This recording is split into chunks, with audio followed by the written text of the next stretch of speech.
Do Pai, do Filho e do Espírito Santo. Amém. Ave Maria, cheia de graça, o Senhor é convosco, bendita sois vós entre as mulheres, bendito é o fruto do vosso ventre, Jesus. Santa Maria, Mãe de Deus, rogai por nós, pecadores, agora e na hora de nossa morte. Em Jesus de Praga, abençoai-nos. Nossa Senhora das Dores, São José, Santa Gema, do Pai, do Filho e do Espírito Santo. Amém.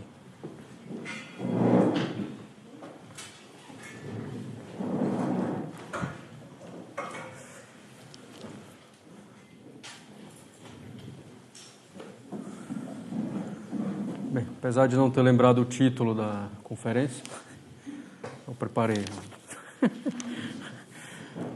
Bem, então, Santa Gema e o verdadeiro sentido do desapego. Bom, uma conferência relativamente simples, né? Não é tão pouco, de um lado, nem uma biografia de Santa Gema, nem de outro um tratado sobre o desapego. É um pouco dos dois. Tentando, sobretudo, mostrar concretamente esse desapego realizado e vivido por uma santa que nos é relativamente próxima, né? Santa Gema morreu em 1903, tendo nascido em 1878, então com 25 anos. Antes de passar ao nosso tema propriamente dito, né, eu devo reconhecer que eu agi um pouco com Santa Gema Galgani, como Henri Guion com Santa Teresa de Lisieux. Não sei se já leram esse livrinho aqui, que vale a pena. Henri Guion escreveu livros curtos, mas bem proveitosos, né, sobre a vida dos santos. Em particular, Santa Teresinha, São João Bosco e o Santo Curadas. Inclusive, a leitura do Santo Curadas me ajudou a ir para o seminário na época. Ele diz aqui o seguinte, né, vou só citar um trecho. Antes de continuar, devo ao leitor uma confidência. Cheguei tarde, muito tarde, a apreciar a segunda Teresa, né? Conheci Teresa de Lisieux pelas estátuas que delas fizeram, a visão de um gesso sem brilho e grosseiramente esmaltado parecia incapaz de despertar a atenção de um recém-convertido, que era ele, né? Então ele disse que não via nada, a não ser coisas meio sentimentais, etc., até conhecer mais profundamente a vida dela, né? Então, Santa Gema, mais ou menos a mesma coisa, né? Claro que não duvido da santidade dela, nunca duvidei, nem das suas virtudes heróicas, mas sendo uma mística, né?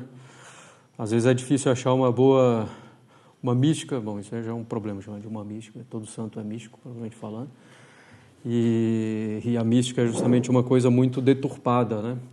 Reduzem a mística àquilo que é extraordinário, né?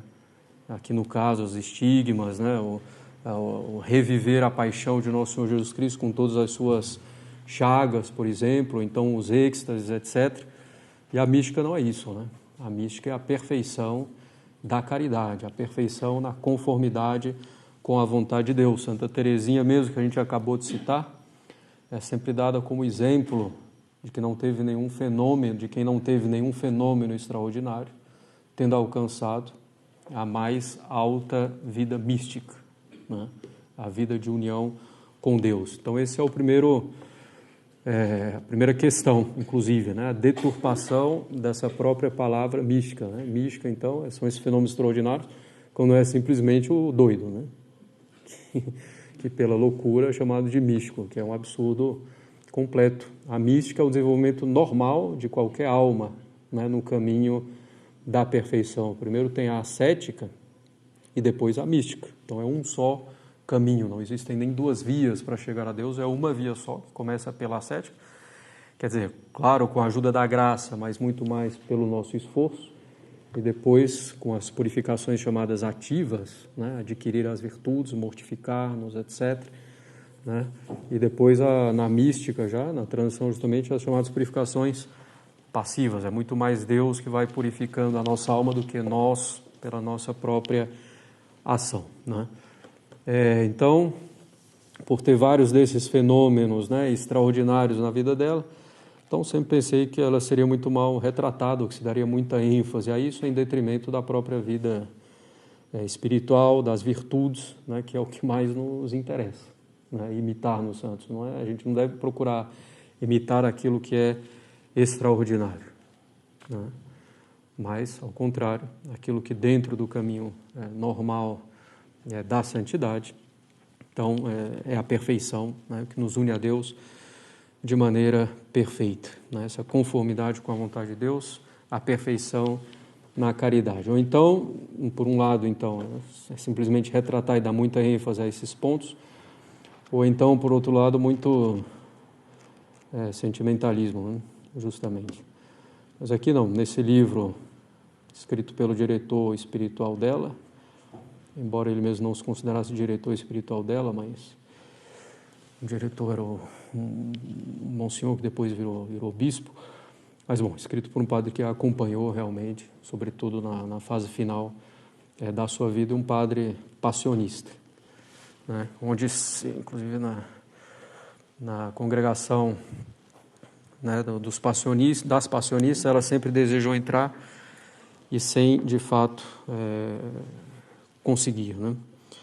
Bem, então eu vou começar tratando um pouco da vida dela e mostrando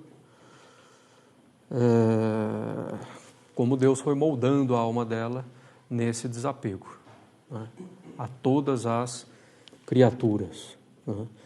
E depois nós vamos voltar a essa questão do desapego bem compreendido no seu verdadeiro sentido, né? Então, Santa Gema era da região da cidade de Lucca, né, na Itália. Quem sabe na nossa peregrinação a gente passa por lá. A família dela era de lá, o pai era farmacêutico e tinha, né, no início, uma boa condição, levava a vida honestamente com a sua própria farmácia. O pai de Santa Gema e a sua esposa, a mãe dela, tiveram então 8 filhos, né? Eram 5 homens e 3 mulheres, né? Santa Gema era a mais velha das 3 mulheres. Desses 8, né, 5 morreram bem cedo, 4 em tenra idade e 1, inclusive, logo ao nascer, né? De fato, então, que sobraram na juventude, na idade adulta, 3 filhos apenas, né? Então, já era um sofrimento para os pais, embora na época fosse um pouco mais comum, né? Pelo sofrimento dos pais bem suportado em união com o nosso Senhor Jesus Cristo, evidentemente Deus ia dando também graças para aquela família, né? Bem, Santa Gema então vai crescendo, né? Até que mais ou menos em torno dos 7 anos, a mãe dela tem uma doença muito grave, né? Inclusive vai levá-la à morte, né? A mãe dela, chamada Dona Aurélia. Então, quando ela tinha mais ou menos em torno dos 7 anos, era uma doença contagiosa, então todos tinham que se afastar dela, inclusive os filhos, inclusive Santa Gema, evidentemente. E para Santa Gema isso foi também um grande sofrimento, né? Ter que desapegar-se da presença da sua mãe durante a doença. Tanto é que ela vai insistir muito para poder ficar ao lado da mãe, mesmo durante a doença, correndo algum risco, né, de contaminação, de pegar a doença. Isso lhe foi concedido e mais tarde ela diz que se arrepende disso, que era contra a vontade dos superiores, né, dos médicos, etc. Então, que foi aí um apego. Bom, ela vai fazer a crisma, então, aos 7 anos, em 1885, com a mãe ainda viva, né? E então ela vai pedir, né, ao Espírito Santo muitas graças nesse dia, e vai ser, então, praticamente a primeira comunicação divina com Santa Gema. E Deus vai perguntar, então, se ela quer oferecer a própria mãe dela, né, em sacrifício, e que, assim sendo, muitas graças seriam concedidas, né, isso aos 7 anos. E, de fato, Santa Gema aceita, né? esse sacrifício da mãe dela, né? Então ela mesma descreve, né? Ela escreveu algumas coisas, sempre a pedido, né, do confessor, do diretor, então para manifestar a sua alma, para que o diretor pudesse orientá-la. Então ela diz: ouvi o melhor que pude a Santa Missa, rezando por mamãe, que estava ainda doente. Quando de repente senti uma voz no coração que me disse: queres dar-me tua mamãe? Sim, respondi, mas leva-me também convosco. Não, respondeu minha voz, dá-me de boa vontade tua mamãe, tu por ora deves ficar com teu pai. Eu a levarei para o céu, fica certa, né? Fui obrigada a responder sim. Acabada a missa, corri para casa, meu Deus, né? Bom, depois vai ficar claro que evidentemente foi Deus, né, quem falou a Santa Gema. Bom, uma observação que é importante ao longo de tudo isso que a gente vai falar, que pode parecer então que diante de, né, todos esses sofrimentos, Santa Gema era uma coitadinha, uma melancólica, ficava lá triste, cabisbaixa, que ela submetia a tudo assim, porque o temperamento dela ajudava. Não, bem ao contrário, o temperamento dela, diz aqui o autor, né, o diretor dela, o padre Germano, é um temperamento ardente, o que eu quero crer significa colérico. Embora ela tenha se controlado bastante durante toda a sua vida, inclusive, né, fazendo tanta força física para se controlar, que tinha dores musculares, né, com efeito para dominar-se a si mesmo. Bem, aos seus 18 anos, morre o irmão de 20, já entrado no seminário, com a permissão do pai, era o Gino, né, se não me engano, isso, o Gino, chamado, e então ele morre aos 20 anos, e era o irmão mais próximo de Santa Gema. Ela dizia que os dois eram duas almas que se combinavam perfeitamente, né? Então aí Deus tira mais uma coisa dela nessa terra, não é? Bem, então a mãe e o irmão. Fica ela mesma gravemente doente durante 3 meses, logo depois do falecimento do irmão. O pai, né, já com a morte dos filhos, com a morte da esposa, com a morte do filho que tinha entrado no seminário, vai também ele fazer um grande ato de virtude, oferecendo a sua própria vida para que Santa Gema, fosse preservada, fosse poupada. E, de fato, Deus aceita também esse sacrifício. Santa Gema vai ficar curada em breve, né, rapidamente, e 2 anos depois o pai vai falecer, vai morrer. Bom, em virtude dessa doença, que durou 3 meses, um tempo até relativamente curto, dada a gravidade, mas ela vai ter que deixar a escola, que a agradava muito, né? Ela aprendia muito, se interessava muito, aprendia muito com as irmãs, inclusive, o catecismo, etc. Mas o pai e o médico vão pedir para ela deixar, porque ela estava muito fraca, então para ela sair da escola, e ela vai então obedecer, né? Oferecer também mais esse sacrifício, desapegando-se da escola, né? Então ela resigna-se à vontade de Deus e do Pai, né? Então diz aqui o autor: mas em consequência da doença ficou tão enfraquecida e magra que o médico ordenou que a tirassem da escola, que ela deixasse os estudos. Resignou-se à vontade de Deus e do Pai e tranquila voltou para a solidão do lar, levando na mão a sua dúplice coroa de rosas e de espinhos. Felizes rosas, mas ainda mais felizes espinhos, porque se aquelas, né, as rosas consolam e deleitam a alma, estes, os espinhos, purificam e retemperam. E mais feliz ainda quem, como Gema, sabe recebê-las ambas com igual fé e amor, né? Bom, então ela deixa a escola, como falei, eu vou fazer uma biografia. Um outro grande desapego de Gema foi com relação a qualquer tipo de enfeite, de adorno. Claro que ela levava uma vida um pouco particular, isso nos indica ao menos a moderação, né? Então ela recebeu de um familiar um presente, né? Um relógio numa corrente de ouro, para agradar a pessoa, né? Simplesmente por urbanidade, por boa educação. Então, para agradar a pessoa que lhe fez tamanha gentileza, julgou conveniente pendurá-lo no pescoço, né? Ao menos uma vez em que saísse de casa. Quando ela voltou, ao tirar aquela joia, pareceu-lhe ver o seu anjo da guarda, que lançava um olhar severo. Os ornatos preciosos que deve usar a esposa de um rei crucificado não podem ser senão a cruz e os espinhos. Ele desapareceu. Depois disso, ela tirou também um anel que ela usava, aproveitou, e depois também desapegou-se completamente dessas coisas, né? Da vaidade. Bem,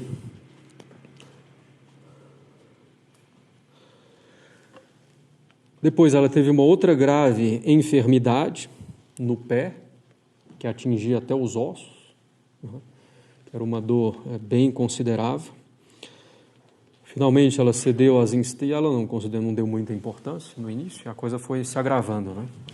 Até que ela teve então que fazer uma cirurgia. Ela não aceitou nada, nenhum tipo de anestésico, de algo para diminuir a dor, cloroforme. Foi uma cirurgia sem nada. E era uma dor tremenda, né, que as pessoas que estavam em torno não conseguiam suportar apenas de ver aquilo, né? E o máximo que ela fazia era soltar um gemidozinho aqui, outro acolá. E quando a dor apertava muito, ela olhava para o crucifixo, né? E conseguia assim controlar-se. Bem,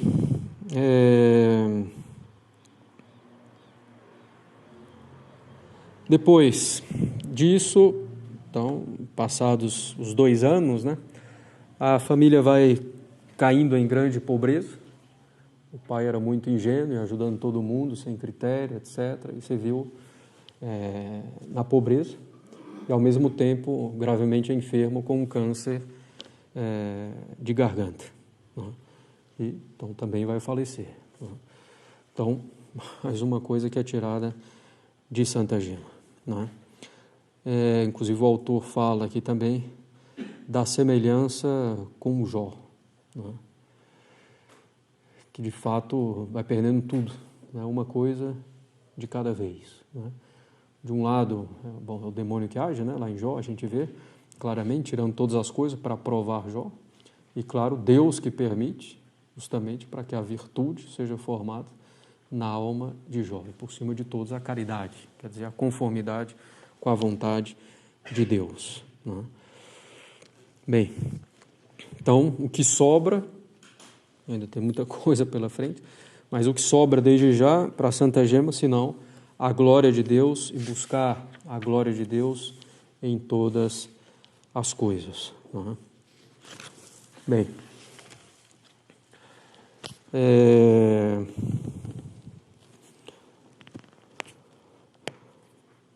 depois disso ela vai ter uma outra doença bem grave. Acho que eu vou falar isso mais para frente, quando aparecerem os pretendentes aqui. Bom, então ela escrevia o seguinte, né? Entramos no ano de 1897, ano tão doloroso para toda a família. Eu só, sem coração, né, permaneci indiferente a tantas desgraças. Ela falava que era indiferente para ocultar a sua virtude heróica, né? Na verdade, ela não era indiferente a nada, evidentemente ela sofria tremendamente com tudo isso daqui. Bom, algumas coisas mais, outras menos, né? Sobretudo com a morte da mãe, do irmão, do pai, né? O fato de ter que deixar a escola. Então eram sofrimentos grandes e ela sentia muito, né? Então aqui a gente já tem um certo parâmetro para o desapego, que não é identificado a uma mera indiferença, no sentido de não estar nem aí para nada e de ter um coração duro, né? Não é esse o desapego de que nós falamos. O que principalmente entristecia aos outros, note-se bem, aos outros, não a ela, era ficarem privados de todos os meios, ao mesmo tempo que o nosso pai lutava contra tão grave doença.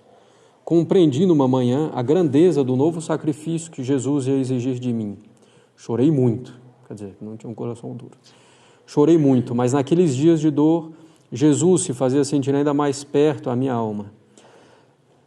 Aqui, bom, que não era de consolações propriamente sensíveis, né? Mas ela compreendia que pelos sofrimentos, Deus estava ainda mais perto dela e agindo na alma dela, né? Depois, ao ver meu pai tão resignado a morrer, deu-me tão grande força que suportei a acerba desgraça com bastante tranquilidade. No dia em que ele faleceu, Jesus proibiu que me entregasse a prantos inúteis. Passei então rezando e muito conformado com a santíssima vontade de Deus, que naquele instante tomava para si o ofício de Pai celeste e terrestre. Depois da morte do meu pai, achamo-nos sem coisa alguma, nem tínhamos com que viver. Então, os bens materiais, né? Estes são os mimos, diz o autor já, estes são os mimos com que Deus favorece as almas que lhe são mais caras. Feliz de quem sabe recebê-los como tais de suas santas mãos, como mimos de suas santas mãos. Quanto à gema tão predileta, tinha ainda mais que sofrer, como veremos adiante, no capítulo seguinte. Ela vai então, não tinha mais nada, né, na família dela, não tinha mais o pai, nem a mãe, não tinha mais bens materiais, nem algum, então ela vai para a casa das tias, né, onde ela encontra uma rotina bem diferente da que ela vivia e ela sofre sem o recolhimento, né, que ela almejava e que ela vivia anteriormente. Então ela vai fazer como Santa Catarina, criando um refúgio dentro do seu próprio coração, né, apesar de toda a agitação exterior, né, aquilo que nós devemos fazer também no nosso dia a dia para guardar o recolhimento interior, a presença de Deus, apesar de toda a agitação cotidiana, né? Bem, Santa Gema, apesar de toda a sua simplicidade, né, era muito formosa, né? E ela não gostava de sair de casa, de vez em quando saía, né, um pouco forçada pelas tias para acompanhar também os primos mais novos e algum passeio bem inocente, né? Mas ainda assim surgem pretendentes, né, para casar com ela em 2 ocasiões, um deles inclusive com muitos bens, né? E a tia então começa a fazer um pouco de pressão e ela pede a Deus que a livre disso. De fato Deus concede, mas com uma doença tremenda, né? Mais uma vez, mais uma doença, né? Mas ela usa esse pretexto da doença, que estava começando, com a qual ela já sentia muita dor, para voltar então para a cidade dela, né? Ela tinha ido para a casa da tia, que era outra cidade que não Lucca. Então ela volta para Lucca, mesmo sabendo que ia passar fome, né? Bom, claro que em meio a essas coisas havia também certas consolações, mas ela não as buscava, né, de modo algum. Bem.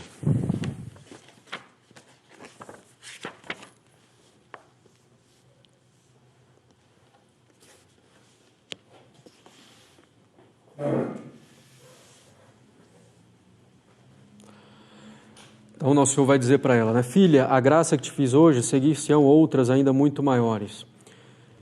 Porque ela ficou curada depois que ela fez uma novena para Santa Margarida Maria Alacoque. Ela estava certa que ia morrer, estava até um pouco contente com isso, de poder ir ao céu. Só que uma irmãzinha que estava cuidando dela, uma religiosa, disse então para ela fazer uma novena a Santa Margarida Maria. Ela ficou curada. Filha, a graça que te fiz hoje, seguir-se-ão outras ainda muito maiores. Estarei sempre contigo e servir-te-ei de pai, e tua mãe será aquela.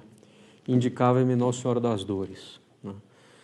Jamais poderá faltar o auxílio paterno a quem se confia às minhas mãos. Nada, pois, te faltará, embora eu te venha tirar toda a consolação e apoio na terra. Então vai tirar dela todos os apegos. Bem, Santa Gema, então, ela vai começar a fazer um processo para entrar no convento, Mosteiro da Visitação, então, nas irmãs que tinham lá na cidade, né? Ela vai fazer os exercícios, vai ficar lá um tempo, estava tudo praticamente certo para ela entrar, mas as irmãs vão pouco a pouco também mudando de ideia. No final das contas, ela não vai ser admitida na visitação por causa da doença dela, da fragilidade que ela ainda tinha, e também por causa da pobreza, né? Então, isso daí foi mais um grande sofrimento para ela. Embora ela visse que a visitação não era a congregação ideal para ela, né? Ela preferia ser religiosa do que não ser, né? Então, mas ela não foi admitida na visitação. Mais adiante, inclusive, vão permitir a ela que ela faça o voto de castidade, o voto privado, né, o diretor dela, e também o voto de ser religiosa. E ela queria, inclusive, ser religiosa barnabita, que seria o voto, mas aí, bom, aparece São Gabriel de Nossa Senhora das Dores para ela, dizendo que ela deve fazer o voto só de ser só religiosa, sem especificar uma congregação. E então ela tinha muito desejo, né, de sair do mundo, mas nunca vai conseguir. Não conseguiu aqui com as visitandinas e não vai conseguir nem depois. Vai ser então mais uma purificação, mais um desapego para Santa Gema. Mesmo os fenômenos místicos, que eram os mais variados, né, e os mais extraordinários possíveis, né, revivendo efetivamente a paixão de Nosso Senhor com grande frequência, era um grande sofrimento para ela, porque ela não conseguia esconder aquilo. Então, era uma grande prova para a humildade dela. Ela não estava isolada num convento em que só vinham algumas religiosas e o padre, diretor espiritual do convento. Não, ela estava no mundo, né? Com o tempo ela foi viver na casa de uma família amiga, né? Não mais a família dela. Essa família era muito tranquila e muito discreta, mas ainda assim a coisa se espalhava, né? E ela abominava, né, que isso pudesse ser reconhecido, mas era inevitável, porque muitas vezes tinha uma poça de sangue espalhada onde ela se encontrava, ou então ela saía para ir à igreja ou comungar e sangrando. Então não tinha muito o que fazer, né? E era um sofrimento para ela que os outros vissem ou percebessem isso, né? Bem, um grande desapego, né, das graças extraordinárias e desses sofrimentos também, que no fundo eram para ela uma certa alegria, como nós vamos ver, eram dores tremendas, né? Realmente reviver em grande parte as dores de Nosso Senhor, que foram as maiores possíveis, né?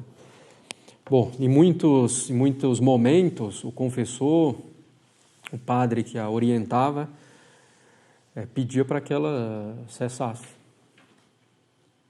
Claro, não dependia inteiramente dela. No que dependia, ela obedecia também plenamente, né? Inclusive com grande sofrimento físico, às vezes, né?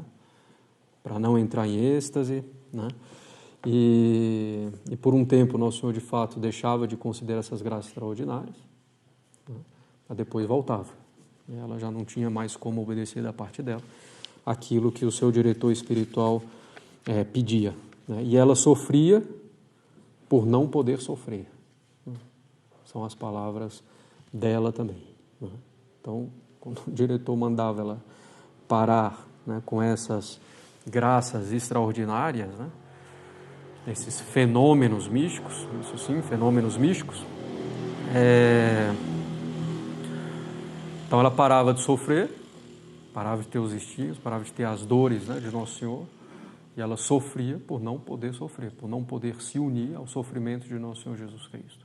E assim, conquistar também as almas, né, embora ela tivesse aí o mérito também da obediência que conquistava as almas, né. Ela sofreu muito também com a desconfiança inicial do seu confessor.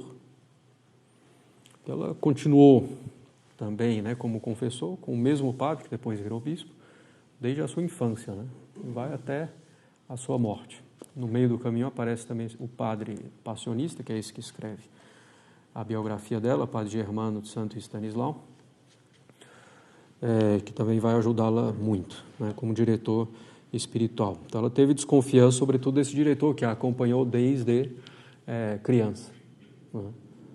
Ele não sabia muito bem o que pensar, desconfiava, às vezes provava bastante ela. Então, com isso, ela também sofria muito, né? Bem, teve que exercer mesmo desapego para com o diretor espiritual, né? O diretor espiritual, como na época sempre se fazia, atendia no confessionário, tinha muita gente que eu procurava para a confissão, para a direção. Ela escrevia as cartas, mas só podia receber a resposta do confessionário. Então, às vezes passava muito tempo e ela não conseguia, né? E ela oferecia também isso a Deus, sem reclamar, sem murmurar. Já aqui com o padre Germano, às vezes eu escrevia, porque ele morava em outra cidade, morava em Roma, de vez em quando ia a Lucca, escrevia, às vezes ele demorava 3 meses para responder.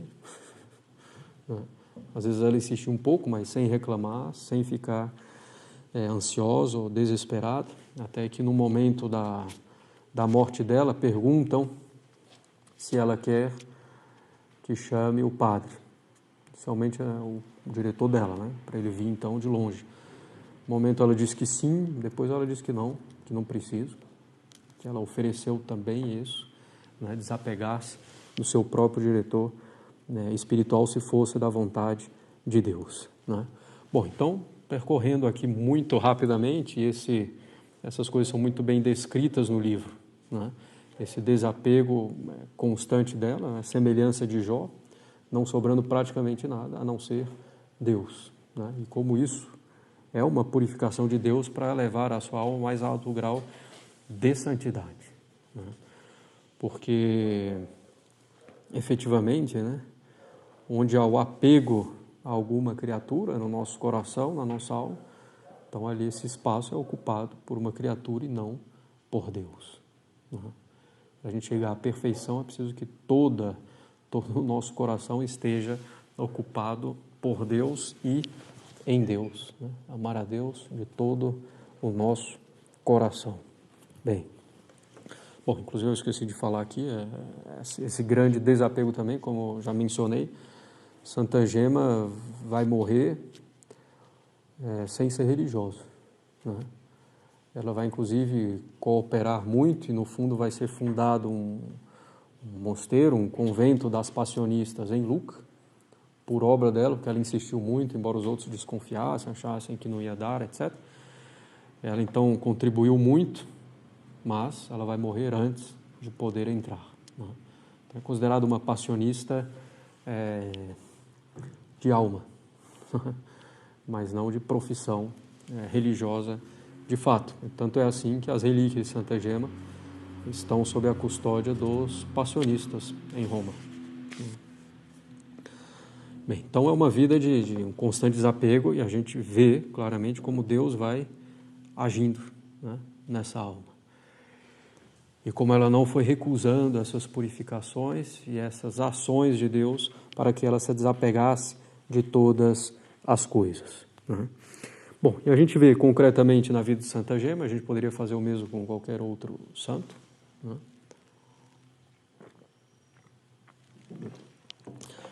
Bem, a doutrina espiritual católica, né, vivida muito concretamente. Aqui, bom, vai falar também de todas das principais virtudes dela, né? Da obediência, da humildade, da simplicidade, que é isso que é o que mais interessa de fato, muito mais do que os fenômenos extraordinários, como a gente falou. Bom, a gente pode pegar, né, aquela frase, aquela máxima de Santo Afonso, né, tudo perder para tudo ganhar. E é nesse sentido que a gente tem que ver os sofrimentos da vida, né, as cruzes da vida, né? E como Deus vai nos tirando os apegos desordenados, tudo perder para tudo ganhar, né? A mesma coisa é a indiferença, a santa indiferença de Santo Inácio, mencionada logo no início dos exercícios espirituais, né? Não está apegado a nada que é indiferente à minha salvação, né? Pobreza ou riqueza, saúde ou doença, estima ou desprezo dos outros, vida mais longa ou vida mais curta, qualquer hipótese dessas, eu posso ser santo, né? Estar unido a Deus. Então não devo estar apegado a nada disso, né? E claro, bem, São João da Cruz também, né? Então, dentro dessa doutrina, né, de São João da Cruz, né? Enquanto as almas, ainda que fervorosas, surpreendemos um tenaz apego a qualquer falta, um íntimo gosto por certa fraqueza, qual pequeno ídolo interior cultuado às escondidas, né? Talvez com fugidio remorso, em todo caso, com profundo afeto, né? São João da Cruz vai dizer: o hábito de imperfeições voluntárias, que nunca se acaba de vencer, não somente impedem a divina união, como ainda o progresso na perfeição. Bom, vai citar aqui algumas coisas, né? Por exemplo, a tagarelice, o pequenino apego que jamais se acaba de querer vencer, seja alguma pessoa, algum vestido, algum livro, né? Alguma espécie de alimento, ou falando aqui para os religiosos mesmo, a cela que você ocupa. Às vezes os religiosos vão se apegando ao que tem, né? Então, é aquela cela que dá ali para tal lugar, o que tem não sei o quê. Então se vai apegando a qualquer coisa, né? Querer saber ou ouvir notícias e outras coisas semelhantes, que não nos dizem respeito, né? Curiosidade, qualquer dessas imperfeições a que tem a alma apego ou hábito, lhe causa mais prejuízo para crescer e progredir na virtude, do que se caísse cada dia em muitas outras imperfeições e pecados veniais isolados, mas que não procederiam de hábito ou de má disposição ordinária. O gozo das criaturas mancha a alma e os sentidos, obscurece o espírito, embota-o em relação a Deus, né? E São João da Cruz muitas vezes usa uma analogia, né, da graça de Deus com uma vidraça, né? A vidraça, se estiver embaçada com alguma mancha, que são nossos apegos, ou ainda mais graves, os pecados, então impedem a luz, né, divina, a graça divina de agir plenamente. Bem, o que a gente precisa entender na questão aqui do desapego, que muita gente fala desapegar-se às vezes da própria família, desapegar-se do padre, desapegar-se disso, daquilo. A pessoa mais, como é que eu posso me desapegar dos meus filhos, do meu marido, da minha esposa, dos meus pais, ou do padre, se são pessoas que me fazem bem e que eu amo, etc. Não, desapegar-se não é começar a odiar a pessoa. Desapegar-se não é começar a desgostar da pessoa. Não é ser indiferente com a pessoa. Não é não estar nem aí para nada, como a gente falou. Desapegar-se é não deixar a minha relação com uma pessoa, parente que seja, ou o diretor espiritual, ou então com qualquer coisa, não deixar que isso seja um impedimento para que eu avance na vida espiritual, sem em algum momento se tornar um impedimento para a minha vida espiritual, não é? Se tornar não é só porque eles estão fazendo alguma coisa contrária, mas às vezes pode ser justamente a morte, né? Ou lá um parente tem que sair, tem que mudar de cidade, etc., ou o padre que seja, e isso causa um tal abatimento na alma, tal tristeza, que a pessoa não consegue mais rezar, não consegue fazer mais nada, e fica desesperada e deixa a vida espiritual, se revolta contra Deus. Então é óbvio que tem aí um apego desordenado, né? O próprio, a gente chegou até a falar naquela conferência sobre o Monte da Perfeição, o próprio São João da Cruz, evidentemente, era completamente desapegado de tudo, mas ao mesmo tempo convivia com o seu irmão. O seu irmão queria ir embora, né, em um dado momento. São João da Cruz pede para ele ficar mais um pouco, porque São João da Cruz sabia que ia morrer em breve, então que não ia ter mais oportunidade de falar com o irmão. Então pede para o irmão ficar para conviver com ele um pouco mais, né? Não tinha nenhum impedimento para o irmão ficar, né? Nada na vontade de Deus significava que o irmão deveria partir naquele momento, né? Então, o desapego não é uma rejeição daquela coisa. Claro que às vezes pode ser, né? Um apego desordenado a um tipo de comida, já entre outras coisas. Já é até uma imperfeição mesmo. Mas o apego não é criar aversão às pessoas que nos são caras ou por quem devemos ter estima, né? O amor, propriamente falando. Então não é isso, né? O desapego tampouco é tornar a alma dura, né? Coração duro e frio. Nada disso. O próprio São João da Cruz também, que é o mestre dessa doutrina do desapego, né? Apegar-se todas as coisas para ter tudo, e agora que eu não busco nada, eu tenho tudo.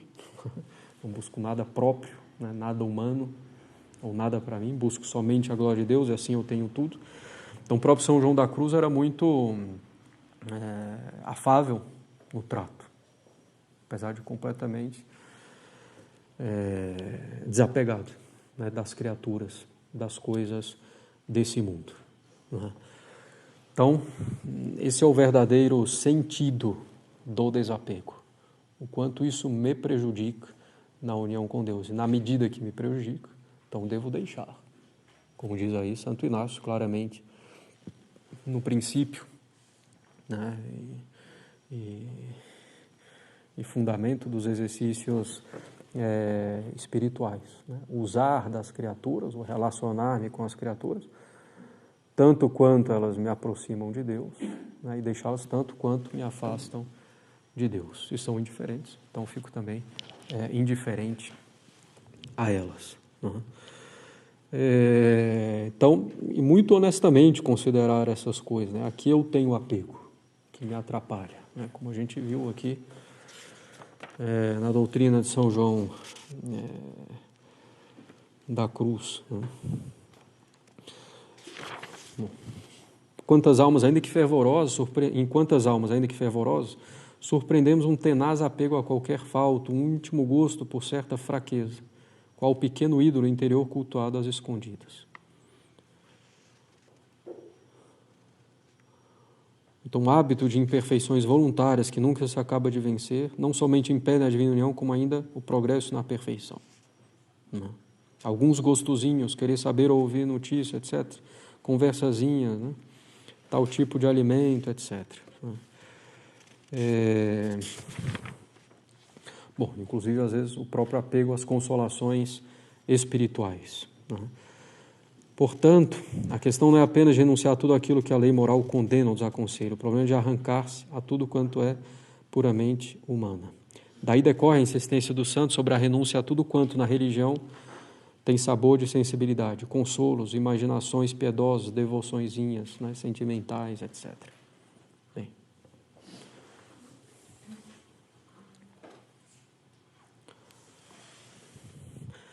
Desta pureza interior, né, decorre soberana paz. De São João da Cruz se dizia que ele era sempre o mesmo, tinha grande domínio sobre si, jamais estava desassossegado ou perturbado, nem demonstrava ânimo inquieto. O irmão vinha dizer que tinha problema lá com arroz, etc. Meu filho, não se perturbe, nosso Senhor não quer que comamos arroz hoje.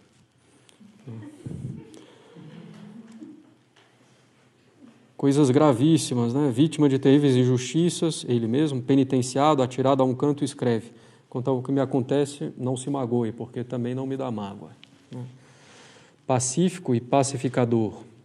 Indo de Granada a Manchuela de Jaén, ao chegar à estalagem de Benalú, avistou 2 homens empenhados em terrível duelo à faca. Já um dos contendores sangrava. Em vão procuravam os assistentes separá-los. Aproximou-se o santo e disse: em nome de nosso Senhor Jesus Cristo, os ordeno que cesseis a rixa. E jogou entre eles o chapéu que levava à mão. Cessaram e ficaram um diante do outro sem articular a palavra. E reconciliou-os de tal forma que se beijaram mutuamente os pés. Bom. Ele dizia, né? Claro está que é sempre vão o conturbar-se, pois jamais traz proveito algum. Né? Conturbar-se não é ficar indiferente, é diferente, justamente. Você sente, mas você não se perturba, né? Coloca tudo nas mãos de Deus. Né? E vendo a ação de Deus. Ainda que tudo se acabe e afunde, que todas as coisas sucedam diversamente, ao contrário do que esperamos, inútil seria a nossa inquietação. Porque a inquietação piora os males em vez de remediá-los. Bem. Inclusive, mesmo em todos os nossos fracassos, né, coisas que a gente pensa, vou fazer isso, vou fazer aquilo, e termina nada dando certo, também muito desapego, né? Isso é indiferente para a nossa santificação. Inclusive tem um santo que é conhecido como o santo dos fracassos, São Clemente Maria Hofbauer, né? Redentorista. Várias coisas que ele tentava fazer não dava certo, era um grande fracasso, mas deu certo o que interessava, que foi a salvação dele e a santificação dele. Então é isso que nós devemos ter em mente. Bom, e tudo isso nada mais é do que aquilo que nosso Senhor Jesus Cristo mesmo diz no Evangelho, né? São Mateus 10, 37 a 39. O que ama o pai ou a mãe mais do que a mim não é digno de mim. O que ama o filho ou a filha mais do que a mim não é digno de mim.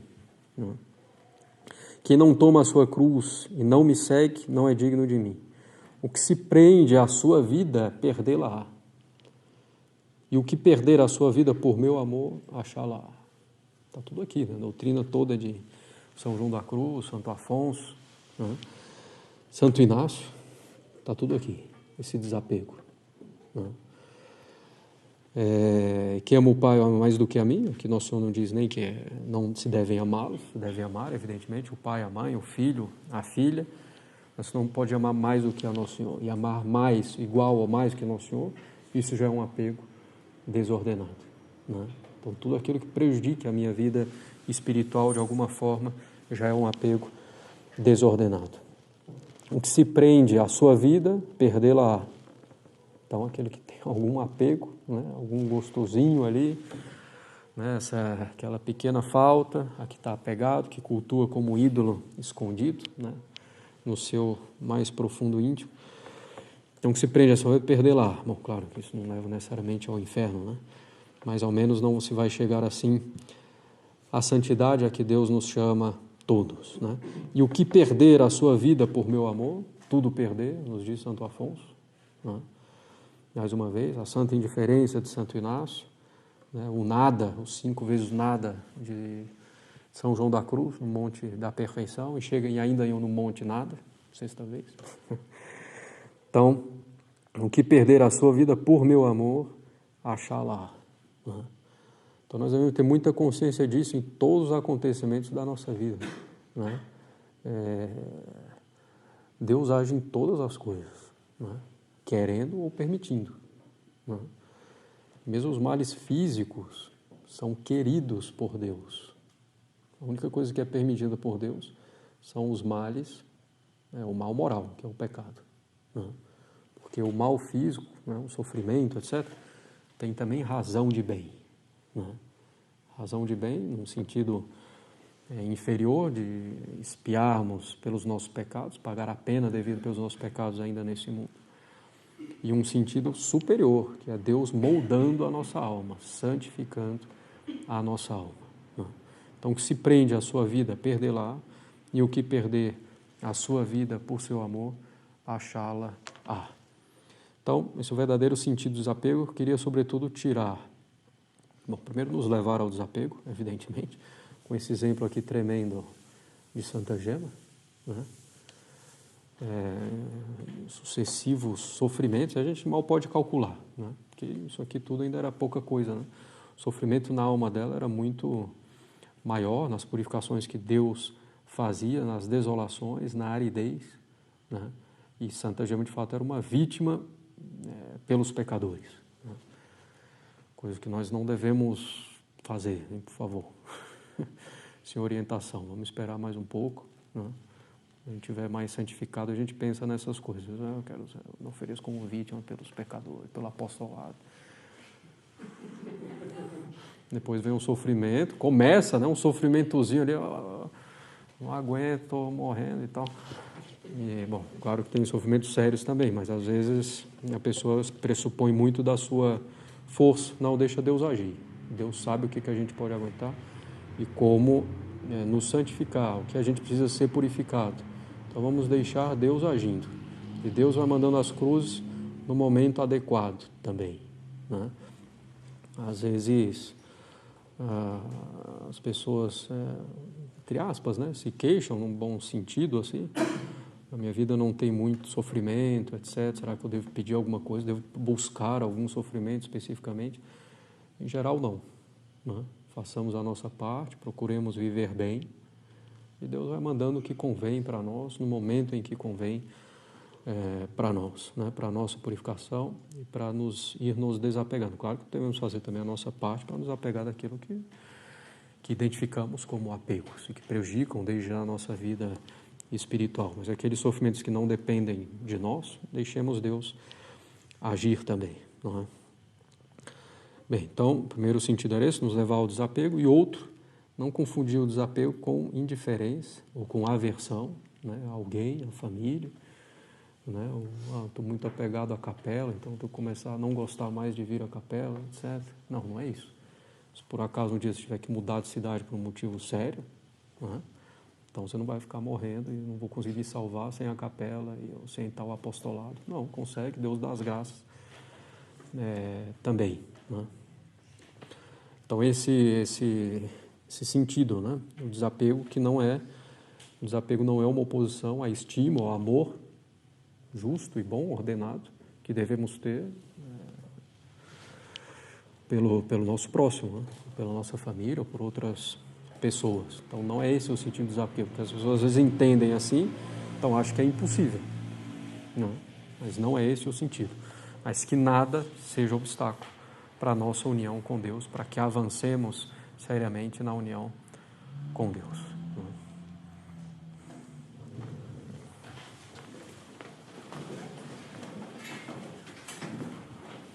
No Pai, do Filho e do Espírito Santo. Amém. Ave Maria, cheia de graça, o Senhor é convosco, bendita sois vós entre as mulheres, bendito é o fruto do vosso ventre, Jesus. Santa Maria, Mãe de Deus, rogai por nós, pecadores, agora e na hora de nossa morte. Em Jesus de Praga, Nossa Senhora das Dores, São José, Santa Gema, em nome do Pai, do Filho e do Espírito Santo. Amém.